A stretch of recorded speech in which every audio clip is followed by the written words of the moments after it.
Hello everyone, welcome to my channel all about zoology. So आज के इस video में हम पढ़ने वाले हैं प्लाज्मा मेम्ब्रेन प्रोटीन्स के बारे में और उनका जो है मूवमेंट किस तरीके से होता है वो भी देखने वाले हैं। जैसे कि प्लाज्मा मेम्ब्रेन का स्ट्रक्चर हम लोगों ने पढ़ा हुआ है। उसमें हम लोगों ने देखा था कि यहाँ पर जो है कई सारे प्रोटीन्स भी प्रेजेंट होते हैं। क्यों प्रेजेंट होते हैं? क्योंकि ये जो मेम्ब्रेन होता है ये लिपिड बाइलेयर से बना हुआ होता है और ये सेमी परमिएबल मेम्ब्रेन होता है, हम लोगों ने पढ़ा है। या आप बोल सकते हो ये सिलेक्टिवली परमिएबल मेम्ब्रेन होता है, जो क्या करता है कि किसी किसी मॉलिक्यूल्स के लिए जो है परमिएबल होता है और किसी किसी मॉलिक्यूल्स के लिए ये इम्परमिएबल होता है।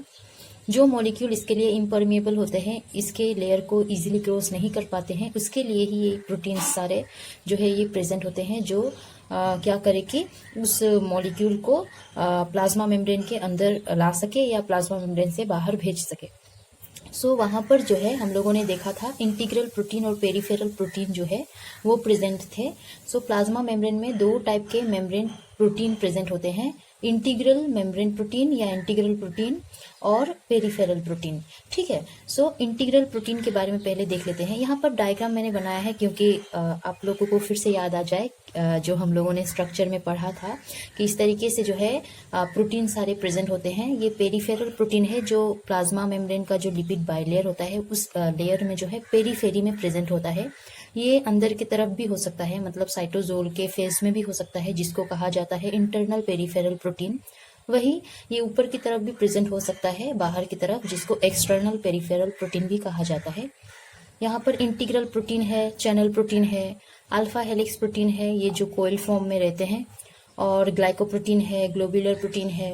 यहाँ पर स्टेरॉल होता है, कोलेस्टेरॉल, जो एनिमल के प्लाज्मा मेम्ब्रेन में मैक्सिमम प्रेजेंट होता है। हम देख लेते हैं इंटीग्रल प्रोटीन के बारे में। इंटीग्रल प्रोटीन जो है ये परमानेंटली एम्बेडेड रहता है प्लाज्मा मेम्ब्रेन में, परमानेंटली एम्बेडेड रहेगा। वही पेरिफेरल प्रोटीन टेम्पररी प्रोटीन होते हैं। पेरिफेरल के बारे में जब पढ़ेंगे तब देखेंगे। ये बेसिकली क्या होता है, परमानेंटली एम्बेडेड होता है, मतलब प्लाज्मा मेम्ब्रेन में जो है ये परमानेंटली जो है अटैच्ड रहता है। ठीक है, और ये स्पेन फॉर्म करता है, मतलब इस तरीके से स्पेनिंग फॉर्म में ये एम्बेडेड रहता है। पार्शियली स्पेन भी हो सकता है या फुल्ली स्पेन भी हो सकता है, उस मेम्ब्रेन में ये स्पेन फॉर्म करके रहता है। ठीक है, अब जो है इसको ट्रांसमेम्ब्रेन प्रोटीन भी कहा जाता है। इंटीग्रल प्रोटीन को ट्रांसमेम्ब्रेन प्रोटीन भी कहा जाता है। और इंटीग्रल प्रोटीन जो है ये अल्फा हेलिक्स से बने हुए होते हैं। अल्फा हेलिक्स मतलब ये अल्फा हेलिक्स जो है उनका जो साइड चेन होता है वो हाइड्रोफोबिक होता है, हाइड्रोफोबिक नेचर का होता है। मतलब वाटर को ये क्या करेंगे, रिपेल करेंगे। वाटर हिटिंग मॉलिक्यूल्स जो है सारे वो इससे बाइंड कर सकते हैं। ये हाइड्रोफोबिक नेचर का होता है इनका साइड चेन। और ये जो है अल्फा हेलिक्स प्रोटीन जो है ये क्या होते हैं, मेम्ब्रेन के लिपिड से इंटरेक्ट करके रहते हैं। ठीक है, और ये जैसे कि मैंने कहा ये पार्शियली स्पेन होके रहता है, नहीं तो फुल्ली स्पेन होके रहेगा। ठीक है, यहाँ पर जो है इंटीग्रल प्रोटीन का मैंने डायग्राम बनाया है। ये सरफेस में देखिए इस तरीके से पार्शियली कोइल है, या आप बोल सकते हो स्पेनिंग फॉर्म में है। इसको मोनोटोपिक कहेंगे। मोनोटोपिक मतलब ये क्या करेगा कि मेम्ब्रेन में परमानेंटली अटैच रहेगा वन साइड से। ठीक है, वन साइड से, ये ऊपर की तरफ रह सकता है या नीचे की तरफ, बट वन साइड से ये जो है एम्बेडेड रहेगा, अटैच रहेगा। मतलब ये सिंगल पास मेम्ब्रेन प्रोटीन होता है। ये सिंगल पास मतलब है एक ही बार जो है इस लिपिड बाइलेयर को ये क्रॉस करता है। वही पोलीटोपिक जो प्रोटीन है ये मल्टीपल टाइम्स क्रॉस करते हैं, जैसे कि जीपीसीआर हो सकता है। जीपीसीआर में क्या होता है कि वो सेल सरफेस रिसेप्टर होता है जो प्लाज्मा मेम्ब्रेन के लिपिड बाइलेयर को वो 7 टाइम क्रॉस करके रहता है, स्पेन करके रहता है। ये पोलीटोपिक प्रोटीन जो है उस तरीके से रहते हैं। अब मोनोटोपिक जो कि मैंने कहा ये वन साइड से प्रेजेंट होता है, और इनका जो एग्जाम्पल है ये साइटोक्रोम B5 होता है, फैटी एसिड एमाइड हाइड्रोलेज होता है, RPE65 होता है, सल्फाइड क्विनोन ऑक्सीडोरिडक्टेज। ये सारे जो है मोनोटोपिक इंटीग्रल प्रोटीन के एग्जाम्पल है। वही बायोटोपिक मेम्ब्रेन प्रोटीन कहा जाता है। और ये जो प्रोटीन है ये लिपिड बाइलेयर को एक बार क्रॉस करेगा, वंस कहा गया है। ठीक है, कैथेरिन्स जो है इसके एग्जाम्पल हो सकते हैं। और जो मल्टीपास है, जैसे कि पोलीटोपिक देखा था हम लोगों ने, वो मल्टीपास होता है, जैसे कि साइटोक्रोम C ऑक्सीडेज हो सकता है, बैक्टीरिया रोडोप्सिन हो सकता है, सेल सरफेस रिसेप्टर जैसे कि GPCR हो सकता है, रोडोप्सिन हो सकता है। सो अल्फा हेलिक्स के बारे में मैंने यहाँ पर लिखा है, जैसे कि मैंने कहा था, इनका जो साइड चेन होता है वो नॉन पोलर एमिनो एसिड होता है जो हाइड्रोफोबिक टेल के साथ बाउंड रहता है, ठीक है, और ये स्पेन करके रहते हैं इंटायर मेम्ब्रेन में। वही इंटीग्रल प्रोटीन जो है उसमें बीटा बैरल प्रोटीन भी मिलते हैं। ये बीटा बैरल जो है ये शीट लाइक प्रोटीन होते हैं, ये शीट बनाते हैं, बीटा शीट जिसे कहा जाता है। देखने में ये फ्लैटेंड होते हैं, रिजिड शीट होता है, और इनमें जो है क्या कहा गया है, एमिनो एसिड जो है वो फोल्डेड फॉर्म में रहता है। इस तरीके से आप देख सकते हो, इस तरीके से ये लिपिड बाइलेयर को जो है स्पेन करके रहता है, और ये शीट लाइक स्ट्रक्चर होता है, ठीक है। अब इनका जब एग्जाम्पल देखें तो इनका एग्जाम्पल ये होता है OMPA, OMPX, NSPA, PEGP, OMPT, NALP, OMPIA, OMP32, OMPF, मेट्रिक्सपोरिन, FHOE, माल्टोपोरिन और सुक्रोसपोरिन और FEPA, ये सारे जो है बीटा बैरल प्रोटीन के एग्जाम्पल हैं। मतलब इंटीग्रल प्रोटीन के केस में ये बीटा बैरल भी दिखाई देते हैं। और यहाँ पर BTUB और FHUA भी एज एन एग्जाम्पल दिया गया है बीटा बैरल का, जो कि हम लोगों ने इंटीग्रल प्रोटीन के बारे में पढ़ लिया है। अब हम देखते हैं पेरिफेरल प्रोटीन। जैसे कि मैंने कहा था, पेरिफेरल प्रोटीन टेम्परेरीली जो है अटैच रहते हैं, इनमें ये परमानेंट अटैच नहीं रहते हैं, टेम्परेरीली अटैच रहते हैं। सो ये लूज एम्बेडेड होंगे, मतलब as compare to integral protein वो तो पूरा एम्बेडेड फॉर्म में रहते हैं प्लाज्मा मेम्ब्रेन के। सो वो क्या होंगे, बहुत टाइटली पैक्ड होंगे, टाइटली प्रेजेंट होंगे उस मेम्ब्रेन में। बट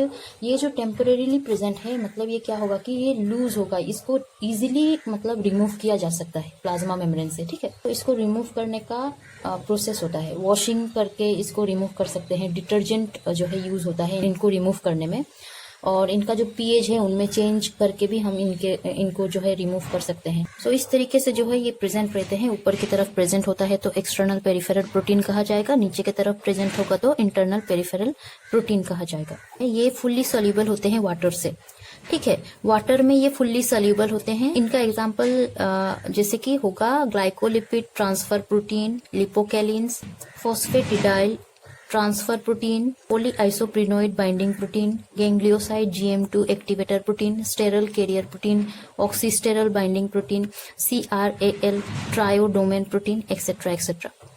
सो ये रहा अबाउट प्रोटीन जो प्लाज्मा मेम्ब्रेन में प्रेजेंट होता है। अब हम देखते हैं फ्लिपेज, फ्लोपेज और स्क्रेमलेज के बारे में। सो यहाँ पर फ्लिपेज, फ्लोपेज और स्क्रेमलेज जो है इनका भी बहुत बड़ा रोल होता है प्लाज्मा मेम्ब्रेन में। ये जो है ये ATPase फैमिली ट्रांसमेम्ब्रेन प्रोटीन होते हैं जो क्या करवाते हैं, लिपिड का जो है ट्रांसपोर्ट करवाते हैं। हम जानते हैं प्लाज्मा मेम्ब्रेन 2 लिपिड बाइलेयर से बना हुआ होता है, ठीक है। उनका जो ऊपर का लेयर होता है उनको एक्स्ट्रा सेलुलर लिफलेट या एक्स्ट्रा सेलुलर लिपिड लेयर बोल सकते हैं, और जो नीचे का लेयर होता है वो साइटोजोलिक लिफलेट या साइटोजोलिक लेयर बोल सकते हैं, ठीक है, साइटोजोलिक लिपिड लेयर बोल सकते हैं। सो उस केस में उनमें जो लिपिड प्रेजेंट होते हैं उस लिपिड का ट्रांसपोर्ट जो है ये तीनों करवाते हैं, ठीक है, और ये ATP पावर्ड पंप के हेल्प से उस लिपिड का ट्रांसपोर्ट करवाते हैं। अब ये किस तरीके से करवाते हैं, पहले हम फ्लिपेज के बारे में देखते हैं। फ्लिपेज जो है P4 ATPase family transmembrane protein है जो क्या करता है, स्पेसिफिक लिपिड को क्या करवाता है, एक्स्ट्रा सेलुलर लिफलेट से साइटोजोलिक लिफलेट तक ट्रांसपोर्ट करवाता है। मतलब ये स्पेसिफिक लिपिड को क्या करवाएगा, आउटसाइड टू इनसाइड ये मूवमेंट करवाएगा, आउटसाइड टू इनसाइड जो है ट्रांसपोर्ट करवाएगा फ्लिपेज, ठीक है। सो फ्लिपेज जैसे कि ATP 8A1, 8A2, 11A, 11C ये सारे फ्लिपेज है, फ्लिपेज के एग्जाम्पल है। ये जो है स्पेसिफिक लिपिड सबस्ट्रेट को जैसे कि फॉस्फेटिडाइल सेरिन को और फॉस्फेटिडाइल इथेनॉल एमीन को क्या करते हैं, ये ट्रांसपोर्ट करते हैं, ठीक है। ये लिपिड मॉलिक्यूल्स होते हैं जो क्या करते हैं, ये फ्लिपेज इनको क्या करते हैं, एक्स्ट्रा सेलुलर लिफलेट से साइटोजोलिक लिफलेट तक जो है ट्रांसपोर्ट करवाते हैं। वही फ्लोपेज जो है ये प्रोटीन क्या करवाता है, फॉस्फोलिपिड को मूव करवाता है फ्रॉम इनसाइड टू आउटसाइड, मतलब from cytosolic leaflet to extracellular leaflet. Flippase का जो उल्टा होता है वो फ्लोपेज होता है। फ्लिपेज के केस में एक्स्ट्रा सेलुलर से इंट्रासेलुलर आता था, वही फ्लोपेज के केस में इनर से आउटसाइड मूवमेंट होता है लिपिड का। और यहाँ पर जो है ये ATP binding cassette transporter family के प्रोटीन होते हैं ये फ्लोपेज। फ्लोपेज जैसे कि MSB एज एन एग्जांपल दिया गया है, MSBA फ्रॉम ई कोलाई, ये क्या करवाते हैं, लिपोपोलीसेकेराइड को क्या करवाते हैं, इनर टू आउटसाइड वो क्या करते हैं, इनर टू आउटर वो ट्रांसपोर्ट करवाते हैं। वही स्क्रेमलेस जो है ये अलग होता है, ये दोनों साइड में जो लिपिड बाइलेयर होता है ये दोनों साइड में क्या करवाता है, ट्रांसपोर्ट करवाता है। ये ऊपर से नीचे जो आउटर टू इनर भी करवा सकता है, वही इनर टू आउटर भी ये ट्रांसपोर्ट करवा सकता है। और इनमें जो एग्जाम्पल दिया हुआ है ये है TMEM 4-1B और VMP1 और ATG9। ये जो है नॉन एनर्जी डिपेंडेंट ट्रांसपोर्ट होते हैं लिपिड के, नॉन एनर्जी डिपेंडेंट, यहाँ पर एनर्जी नहीं लगता है, ठीक है। सो बेसिकली डायग्राम देखते हैं। डायग्राम में कहा गया है फ्लिपेज जो है ये पर्टिकुलर लिपिड जो मैंने PE और PS आपको दिखाया था एज एन एग्जांपल, ये लिपिड को क्या करवाते हैं, आउटसाइड टू इनसाइड इस तरीके से मूव करवाते हैं। मतलब लिपिड भी क्या होता है, लिपिड के लेयर में भी मूवमेंट दिखाई देता है। सो फ्लिपेज, फ्लोपेज, स्क्रेमलेस के हेल्प से ही वो हो पाता है। वही फ्लोपेज जो है इस लिपिड अंदर जो साइटोजोलिक लिफलेट जो है उनमें जो प्रेजेंट पर्टिकुलर लिपिड होता है उनको ये क्या करवाते हैं, इनसाइड टू आउटसाइड ये ट्रांसपोर्ट करवाते हैं। और स्क्रेमलेस जो है इनसाइड टू आउटसाइड ट्रांसपोर्ट करवाएगा, नहीं तो आउटसाइड टू इनसाइड ट्रांसपोर्ट करवाएगा। सो इस तरीके से इनका ट्रांसपोर्टेशन चलता है। आई होप आप लोगों को समझ आया होगा अबाउट फ्लिपेज, फ्लोपेज और स्क्रेमलेस। अगर समझ आया हो और अच्छा लगा हो तो इस वीडियो को लाइक कीजिए। मेरे चैनल को सब्सक्राइब करना प्लीज मत भूलिएगा। टिल दिन पढ़ते रहिए। Take care and bye bye.